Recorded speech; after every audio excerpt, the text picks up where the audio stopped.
Buat yang pernah nonton video S14 waktu pas aku ngelakuin first cranking dan sudah hidup namun ternyata turbonya jebol.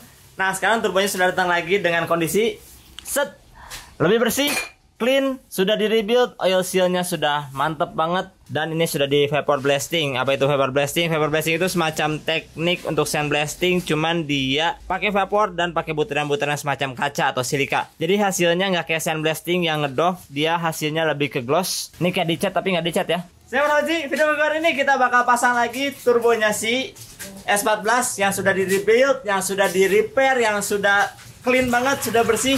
Dan kita bakal idle mobil ini, serta kita bakal cobain juga ngelakuin idle tuning.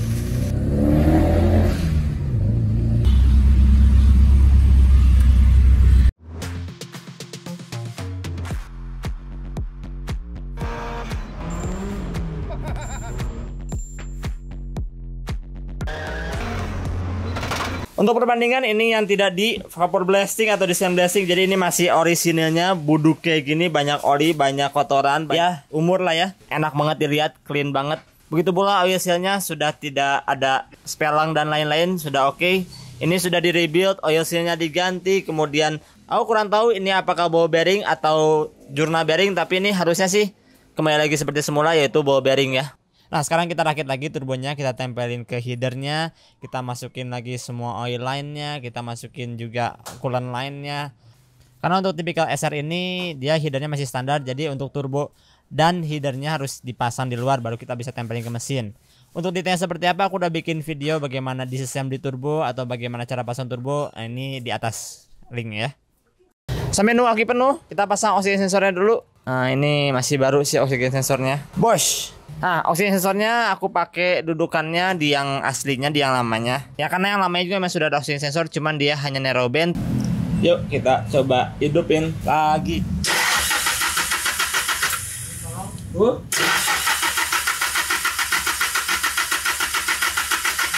Ada. Oke, olinya sudah ngucur. Berarti di turbo sudah ada olinya. Nah, kita pasang lagi oil drain yang dari turbo ke oil pan-nya. Oli kemana-mana. Cek lagi, oksigen sensor sudah nempel, berkalibrasi juga. Kabelnya sudah nempel untuk oksigen sensor. Sini clear, tidak ada apa-apa yang ngalangin. Dan ini hati-hati masih viscofan, jadi jangan sampai ada sesuatu yang nempel. Bersih, tidak ada apa-apa ya dalamnya. Kita cobain cranking lagi. Bismillahirrahmanirrahim ya.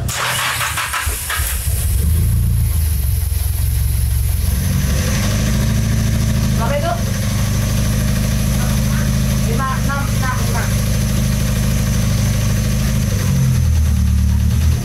3. Karena tadi dihidupin terus agak sedikit kurang responsif, ternyata pas dibuka businya hitam kayak gini. Mumpung businya lagi dibersihin, dibuka, sekalian kita juga cek lagi untuk spark plug gapnya. Karena dia BKR6E11, jadi gap aslinya dia sekitar 1,1 mili. Nah maka dari itu spark plug gapnya kita kecilin jadi 0,9 mili. Kenapa? Karena ini force induction dan ketika full boost dia perlu gap yang kecil, soalnya turbulence-nya pun semakin besar. Memang kalau gapnya kecil maka apinya juga jadi kecil, tapi kita nggak perlu api yang besar, kita hanya perlu api yang stabil. Jadi gapnya kita kecilin jadi 0,9 mili. Kita pasang, kita cobain dulu ini memang apakah dari coilnya atau dari igniternya atau memang hanya businya aja yang jelek. Karena semuanya ini hitam walaupun sudah aku kasih AFR idle-nya yang lean sekitar 15, tetap dibuka tetap hitam. Kita cobain dulu ya coil nomor 1.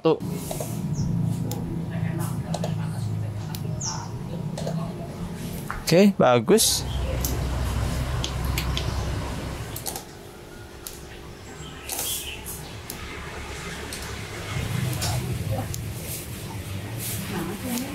Walaupun kita ganti dengan busi yang baru, ini BKR6 EGP, tapi kalian bisa lihat apinya warnanya warna oranye, kemudian sangat-sangat kecil dan emang susah untuk dilihat kalau dari kamera ya. Oke, daripada mati penasaran, kita ganti aja dam coil yang lama ini, yang masih external igniter yang udah tua ini, yang masih orisinil SR20 DET. Kita ganti pakai smart coil yang baru, yang masih muda. Untuk detailnya seperti apa, aku sudah pernah bikin video bagaimana cara melakukan coil conversion ke coil on plug seperti ini.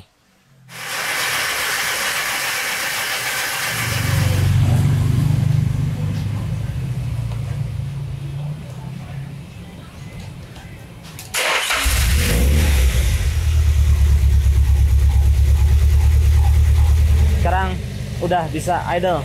Walaupun ini masih dingin, masih temperaturnya masih 33 derajat.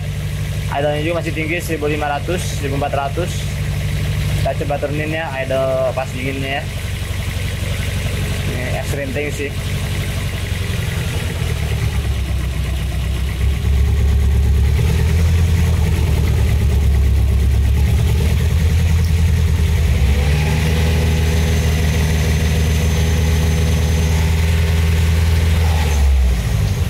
Cobain lagi idle selama beberapa menit, sejam mungkin ya. Habis itu kita coba bongkar lagi apakah masih ada oli dalamnya.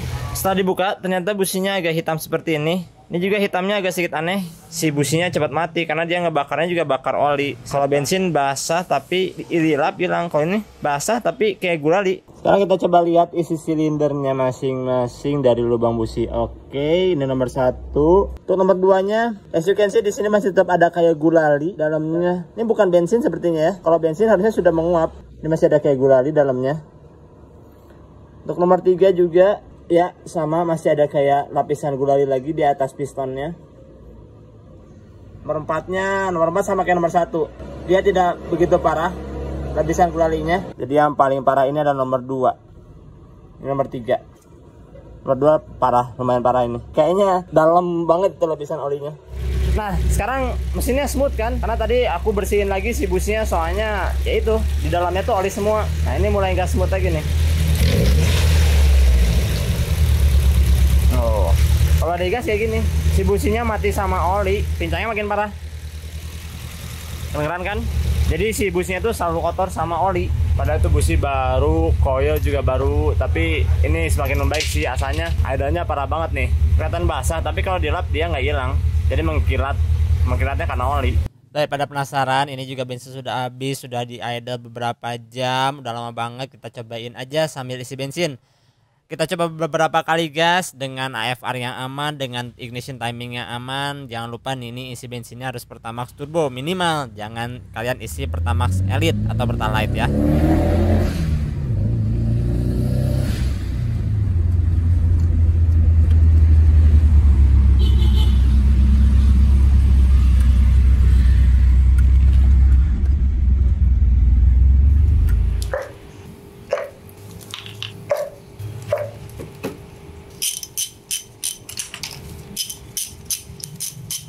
Kita buka dulu busnya nomor 1.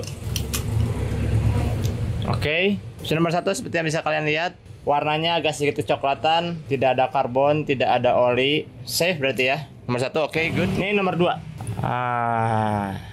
Ini sepertinya kalian bisa lihat dengan jelas di sini ada sedikit kelihatan basah ya. Tapi kalau bensin ini harusnya sudah menguap. Dan ini ternyata oli. Nomor 2 businya ada olinya. Oh, memang kita udah pakai jalan-jalan, tapi ini masih ada oli. Ini something wrong. Untuk nomor 3 tidak begitu parah yang nomor 2 ya, cuman tetap ini kalau kalian bisa lihat, aku elap pinggiran businya. Tetap ada oli, cuman tidak separah yang nomor 2. Dan yang terakhir nomor 4. Yang nomor 4 ini kurang lebih sama kayak nomor 1 untuk end tipnya, tapi semoga bukan oli, semoga bukan oli ya. Ini ada carbonized oli juga sih. Jadi untuk Nissan S14 ini dengan mesin SR20 DET kemarin sudah ganti turbo, nggak ganti turbo sih. Kemarin sudah di rebuild turbonya. Jadi sekarang turbonya sudah oke tuh, sudah cespleng di rebuild lagi, udah proper rebuild. Kemudian aku cobain idle, pakai coil standarnya, idlingnya susah banget. Selalu misfire aja, digas dikit misfire. Kemudian aku ganti businya, idlingnya membaik. Tapi setelah kita pakai jalan-jalan, kita pakai putar-putar, di dalam combustion chambernya tetap masih ada semacam oli. Memang engine baru rebuild itu memang wajar kalau di combustion chambernya ada oli. Tapi ini aku sudah idle selama hampir 10 jam. Kemudian aku sudah pakai putar-putar jalan-jalan. Dan ini aku dinginin semalam. Pagi-paginya aku cek di dalamnya masih ada oli, terutama nomor 2 dan nomor 3. Walaupun memang kalau ketika digas ya ada sedikit load lah, nggak idle itu nggak begitu terasa misfire-nya. Tapi ketika idle misfire-nya sangat-sangat terasa. Karena apa? Bensin sedikit, udara pun sedikit, tapi dicampur dengan oli yang hasilnya ya pembakaran sangat-sangat tidak sempurna karena dia harus ngeburn oli. Sedangkan kalau misalkan kita gas, kita masuk bus, walaupun busnya masih safe ya, aku kasih bensinnya rich juga. Kita bisa kalian lihat ini nilai AFR-nya ketika masuk bus ini bisa sampai 11 atau 12. Jadi ada oli sedikit pun dia masih bisa terbakar karena udaranya banyak, bensinnya banyak. Sedangkan kalau ketika idle, dia tidak bisa terbakar karena bensinnya sedikit, udaranya pun sedikit. Jadi hipotesis untuk mesin ini dengan berat hati aku katakan harus turun setengah lagi untuk headnya karena ada sesuatu yang salah dengan seal clamp-nya. Itu yang teringannya seal clamp. Oke, terdengarnya mungkin ringan, hanya ganti seal clamp aja. Tapi sebenarnya di balik itu banyak proses yang harus kita kerjain. Mulai dari buka intake, buka exhaust, buka turbonya lagi, buka downpipe, buka piping, buka valve cover, buka timing chain, buka cam, buka head gasketnya. Jadi tapi ya begitulah dunia motorsport, kalian harus terima dengan segala macam resikonya. Kalau kalian belum siap, jangan dulu main motorsport karena aduh. Untuk update for Instagram JPD jangan lupa subscribe. Sampai jumpa di video selanjutnya yang mungkin aku bakal bongkar head SR20 DT ini.